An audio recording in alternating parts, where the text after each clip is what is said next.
विभाग दत्त मंदिरात दत्त जयंती मोठ्या उत्साहात संपन्न।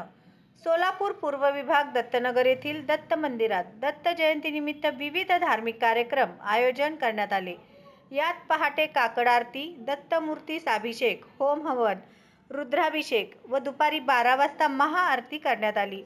विशेषतः म्हणजे दत्त जन्मदिन आज गुरुवारी असल्याने मंदिरात भाविकांची प्रचंड गर्दी दिसून आली। साऊथ इंडियाच्या धर्तीवर हा दत्त महाराज मंदिर स्थापन झाल्याचे मंदिराचे अध्यक्ष महेश देवसानी यांनी सांगितले। दत्त मंदिर येथे आज सालाबादप्रमाणे यावर्षी अति असं उत्साही वातावरणात दत्त जयंती कार्यक्रम या ठिकाणी संपन्न होत आहे। पहाटे 5 पासून नित्यपूजन, अर्चना, अभिषेक, होमहवन, शाश्वताभिषेक सर्व दरवर्षीप्रमाणे यावर्षी गुरुवारी असल्यामुळे भक्तांची अतिभव्य असे प्रचंड गर्दी या ठिकाणी भक्तिमय वातावरण संपन्न होत आहे। तरी सोलापूर शहरात हा पूर्ण दत्त मंदिर देवस्थान हा अत्याधुनिक मंदिर आणि पूर्ण साऊथ इंडियनच्या धर्तीवर हा दत्त महाराजांचे या ठिकाणी मंदिर स्थापन झालेलं आहे। तरी सर्व भक्तांना अजूनही विनंती की त्यांनी रात्री 10 वाजेपर्यंत श्री दत्त महाराजांची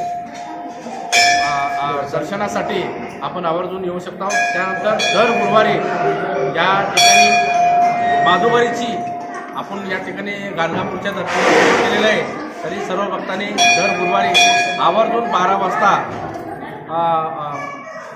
उपस्थित राहून सर्वांनी आपली माधुकरीसाठी सहकार्य करावे। धन्यवाद। పంచమహాభూతాలొక్కనే ఆవృతం చేసుకోనికేసి మనకందరికీ ఒక శక్తి ఇస్తున్నట్ల ఆ శక్తి లోపలనే మనమందరం ఇలా ఏకీభూతైనసి మనం ఇలా ఒక విశ్వ సనాతన యొక్క ధర్మం గొప్పత మనం చెప్పుకుంటూ వస్తున్నామన్నట్ల। అదేవిధంగా దత్తాత్రేయ స్వామి యొక్క ఇంకో గొప్పత ఏంటంటే మన ఇంటి లోపల అందరికీ ఇంటి లోపల అర్కత్ బర్కత్తో పాటు మన ప్రారంధం అంటే మన పాప పుణ్యాలు అన్నట్ల ఎన్నినా మనకు ఎరగలేవు, అవన్నీ నష్టం కానికి భగవంతుడికి దత్తాత్రేయ స్వామి నామస్మరణ మన పెద్దలందరికీ ఆత్మశాంతిని ఇక్కాలి।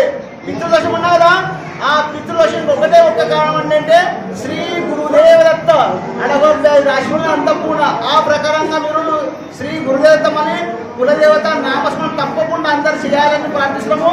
అందరూ గట్టిగా కన్ను మూసుకొని ప్రార్థన చేయాలి। అందరూ కన్ను మూసుకొని అందరూ